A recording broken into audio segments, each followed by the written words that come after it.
Assalamualaikum warahmatullahi wabarakatuh. Let me introduce myself. My name is Zera Rosianti. I'm from PBI class 2022. My student ID number is 22 2020 50 26. Method of education East versus West. A teacher from a Western country recently visited an elementary school in an Asian country.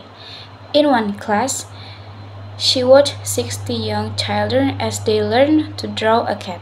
The teacher drew a big circle on the blackboard, and 60 children copied it on their papers. The teacher drew a smaller circle on top of the first and then put two triangles on top of it. The children drew in the same way. The lesson continued until there were 61 identical cats in the classroom. Each student's cat looked exactly like the one on the board. The visiting teacher watched the lesson and was surprised.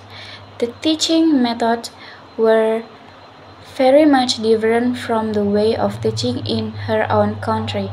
A children's art lesson in her own country produced a room full of unique pictures, each one completely different from the others.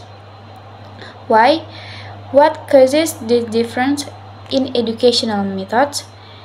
In a classroom in any country, the instructor teaches more than art or history or a language.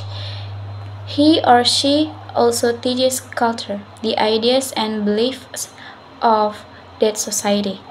Each educational system is a mirror that reflects the culture of society.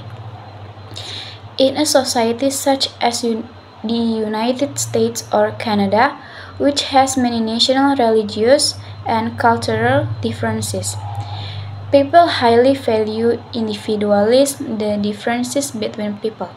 Teachers place a lot of importance on the qualities that make each student special.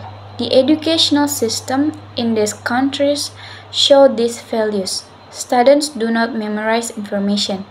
Instead, they work individually and find answers themselves. There is often discussion in the classroom. At an early age, students learn to form their own ideas and opinions. In most Asian societies, by contrast, the people have the same language, history, and culture. Perhaps for this reason, the educational system in much of the Orient reflects society belief in group goals and purposes rather than individualism. Children in China, Japan, and Korea often work together and help each other on assignments. In the classroom, the teaching methods are often very formal. The teacher lectures and the students listen. There is not much discussion. Instead, the students recite rules or information that they have memorized. There are advantages and disadvantages to both of these systems of education.